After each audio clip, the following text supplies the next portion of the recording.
Hello guys, welcome back to Hindi explanation of Chinese historical drama The Journey of Flower episode 38 and 39। ये episode थोड़ा emotional होने वाले हैं, तो अगर कहानी आपके दिल को छू जाए तो मेरे वीडियो को लाइक कर देना और चैनल को सब्सक्राइब कर देना। अब तक हम देखते हैं पाइजुआ जेल से जाने लगता है, तभी हुआचिंग उसे रोक देती है और बोलती है, क्या आप मुझे शायू को ना मारने का वादा कर सकते हैं? पाइजुआ हाँ कहता है। तब वो उसे शुरूफोंग का दिया हुआ शंख देखकर बोलती है, क्या आप इसे नीमंटियन को दे सकते हैं? बाइजुआ वो शंख लेकर बाहर निकल जाता है। नीमंटियन बाहर ही होती है जिसपे हुआचिंग को मारने का भूत सवार होता है। तभी बाइजुआ आकर बोलता है, उसके ट्रायल से पहले कोई अंदर नहीं जा सकता। वो उसे शंख देखकर बोलता है, शुरूफोंग अब फ्लेमिंग क्रिस्टल में कन्वर्ट हो चुका है। नीमंटियन ये सुनकर शॉक हो जाती है और उस शंख को लेकर एक अकेली जगह पर आ जाती है।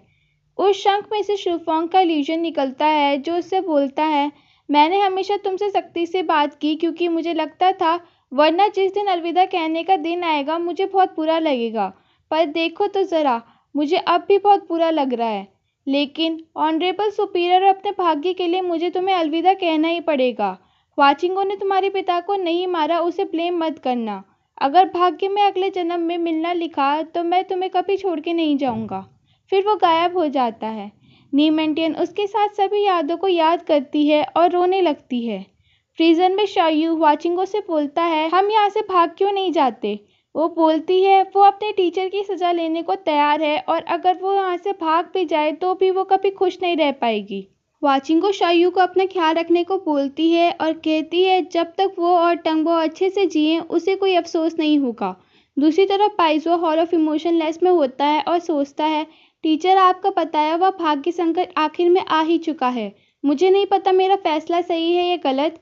मुझे पूरी दुनिया को प्रोटेक्ट करना है, लेकिन मुझे अपने शिष्य को भी प्रोटेक्ट करके रखना है। आगे टंगवा शी को उसे एक बार हुआचिंग को देखने को ले चलने को बोलती है।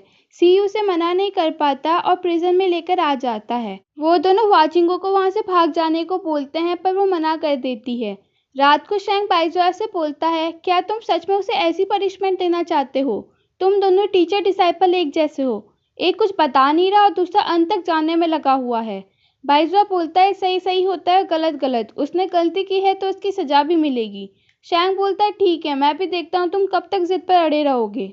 अगली सुबह प्रिजन में शायू बेहोश हो जाता है। तब हुआचिंग को देखती है तो उसके सामने डोंगफांग होता है जो उसे एक दवाई देकर बोलता है, इसे खाकर मेरे साथ चलो, पर वो मना कर देती है। डोंगफांग बोलता है, तुम्हें पाइजुआ के लिए इतना सब कुछ करने की ज़रूरत नहीं है, उसे मामले की सच्चाई पता चलनी चाहिए।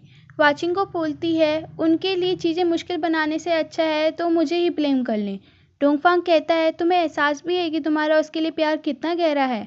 तुम्हें क्या लगता है खुद को सेक्रीफाइस करके तुम्हारे टीचर का भला होगा? कभी सोचा है टंगबो, शाओई और बाकी सभी का क्या होगा? मुझे कैसा लगेगा? हुआचिंग को बोलती है, बस अब और मत बोलो। तभी डोंगफांग उसे पकड़ के किस कर देता है और बोलता है, मेरे साथ चलो, हमें कोई नहीं ढूंढ पाएगा। हुआचिंग को बोलने लगती है लेकिन तभी उसका गला अटकने लगता है। वो पूछती है, तुमने क्या किया है? वो बोलता है, मैंने पेल्वियन ऑफ स्ट्रेंज डिकी के पास जाकर एक जादू सीखा है। जब 3 ऑनरेबल वंस तुमसे पूछताछ करेंगे तब तुम सच ही बोलोगी। हुआचिंग को बोलती है, जल्दी से मुझे इस मंत्र से आज़ाद कर दो। वो बोलता है, ये करना तो बहुत सिंपल है, बस तुम्हें मुझे दोबारा किस करनी पड़ेगी। हुआचिंग उसे किस कर देती है। डोंगफांग बोलता है, मुझे लगा नहीं था कि तुम अब तक मेरे पे इतना यकीन करोगी। वो उसे गले से लगा देता है और कहता है, माफ़ करना है लेकिन पेल्वियन ऑफ स्ट्रेंज डिके का जादू इतनी आसानी से कैसे उतर सकता है? तभी बाहर से ऐलान होता है कि 3 ऑनरेबल वंस अब हुआचिंग को इंट्रोगेट करेंगे। डोंगफांग हवा में गायब हो जाता है। हुआचिंग को सबके सामने पेश किया जाता है। मोयान उससे बोलता है, तुमने 7 मिनट फ्रैक्शन के साथ हाथ मिलाकर डीडी डिवाइसेस चुराए और कई लोगों की मौत का कारण भी बनी। क्या तुम्हें अपने गुनाह कबूल हैं? थोड़ी ही दूरी पर खड़ा डोंगफांग मंत्र पढ़ता है और उसे बुलवाता है, मैंने डीडी डिवाइसेस चुराए लेकिन किसी को मारा नहीं था और 7 मिनट फ्रैक्शन से भी हाथ नहीं मिलाया। मोयान बोलता है, तो सैक लीडर नियो शुरूफोंग कैसे मरे?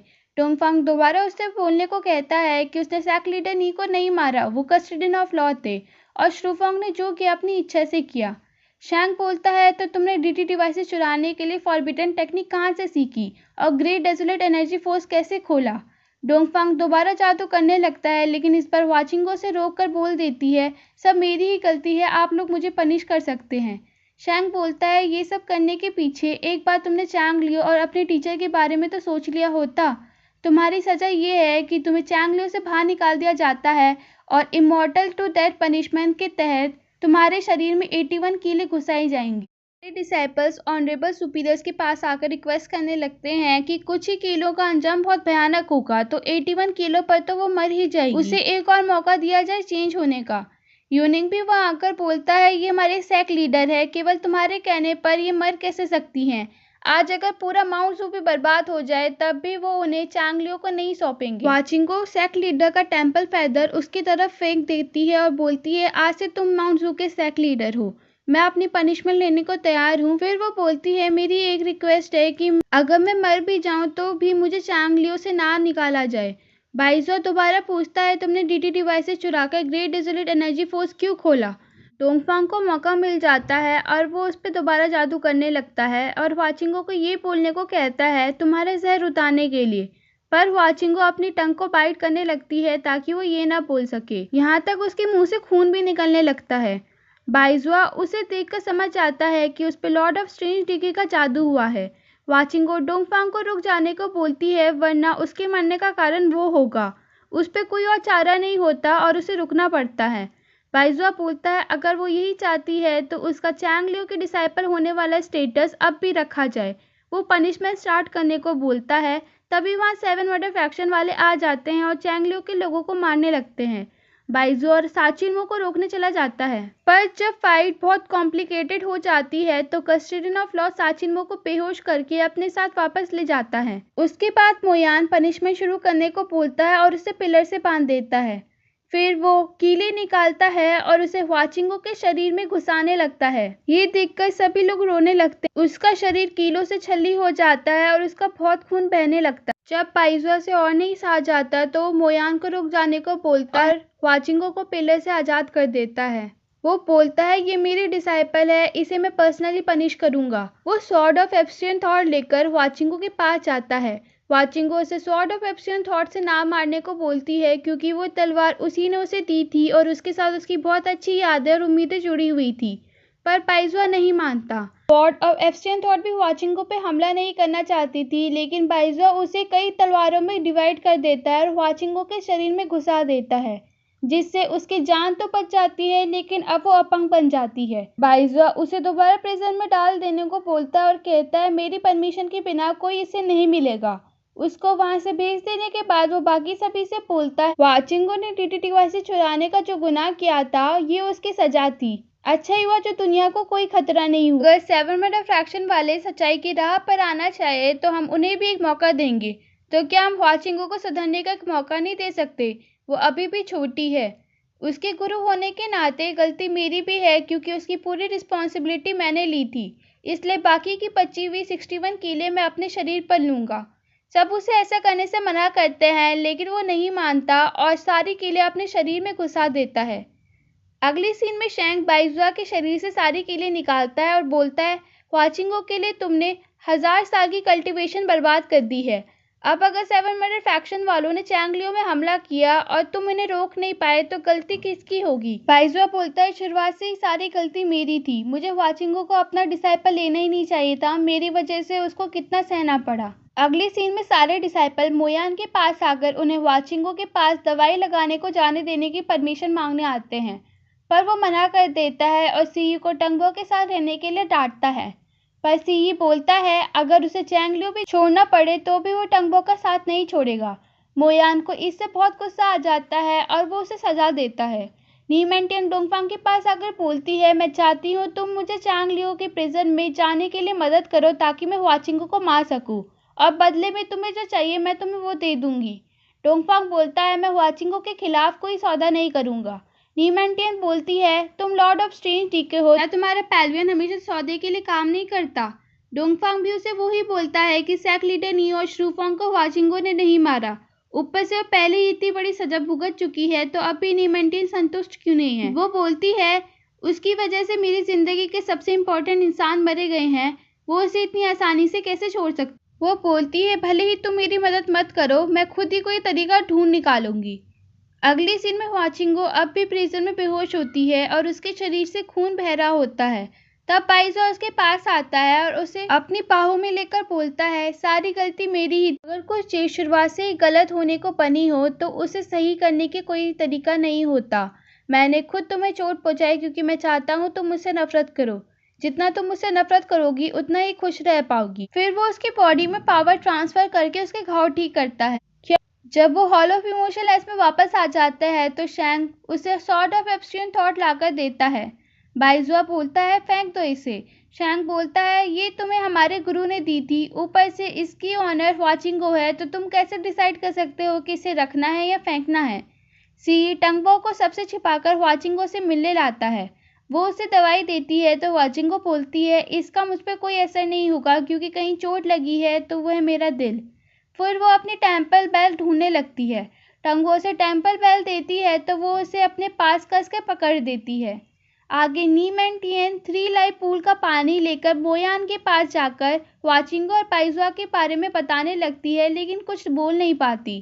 तब वो उससे बोलती है, मैं आपको कुछ दिखाना चाहती हूँ। वो मोयान को वाचिंगो के प्रिजन में लेकर आती है और बोलती है, ये 3 लाइफ पूल का पानी है। फिर वो उसे वाचिंगो के ऊपर डाल देती है। उससे वाचिंगो का चेहरा जलने लगता है और वो तड़पने लगती है। मोयान प्रिजन से बाहर आके बोलता है, इसकी हिम्मत कैसी हुई बाइजुआ से प्यार करने की? क्या उसको इसके बारे में पता है? नीमेंटियन बोलती है, अगर पता होता तो कब का इसे अपने से दूर कर लिया होता। मोयान बोलता है, अब ये और चैंगलियों में नहीं रह सकती। आज से इसे सारे सभ्य राज्यों से निष्कासित किया जाता है। फिर वो चले जाता है और नीमेंटियन वाचिंगो के पास आकर बोलती है, पता है मेरे साथ कौन था? Honourable superior. तुम्हारे टीचर तुम पे बहुत गुस्सा थे और उन्हें तुम्हें चैंगलियों से बाहर ना निकालने के लिए अफसोस हो रहा था। वाचिंगो बोलती है, बस अब और मत बोलो। नीमेंटियन बोलती है, मैं बोलूंगी। तुम्हें क्या लगता है लॉर्ड ऑफ स्ट्रेंज डीके की मदद से तुम मुझे रोक सकती हो? वाचिंगो बोलती है, क्या बोला तुमने? नीमेंटियन बोलती है, तुम्हें अभी तक नहीं पता, डोंगफांग ही लॉर्ड ऑफ स्ट्रेंज डीके हैं। वो बोलती है, ऐसा नहीं हो सकता। नीमेंटियन बोलती है, कितने मजेदार बात है। जिस पे तुम्हें सबसे ज्यादा भरोसा है वो तुम्हें आज तक बेवकूफ बनाता हुआ आ रहा है और तुम्हें पता भी नहीं है। वाचिंगो रोने लगती है और बोलती है, ऐसे कैसे हो सकता है? इस दुनिया में मेरा सबसे ज्यादा ख्याल डोंगफांग ही रखता है। नीमेंटियन बोलती है, अगर वो लॉर्ड ऑफ स्ट्रेंज डीके नहीं होता तो मेरा मुंह कैसे बंद करता तुम्हारी सब करतूतें बताने से? क्या उससे मिलकर सब कुछ स्पष्ट करना चाहती हो? लेकिन मैं तुम्हें वो मौका ही नहीं दूंगी। फिर वो उसका मुंह पकड़कर उसके मुंह में 3 लाइफ पूल का पानी डालने लगती है और उसका मुंह जलने लगता है। फिर वो वहां से चली जाती है। अगले सीन में डोंगफांग बाइजुआ के पास आके बोलता है, मुझे वाचिंगो को अपने साथ ले जाने दो और मैं सब कुछ त्यागने को तैयार हूँ। मैं अपनी पूरी जिंदगी उसका ख्याल रखूंगा। मुझे पता है कि जिसे वो पसंद करती है वो मैं तो नहीं हूँ, पर मैं चाहता हूँ वो अपनी जिंदगी शांति से जिए और इसके लिए मैं अपना बदला भी छोड़ने को तैयार हूँ।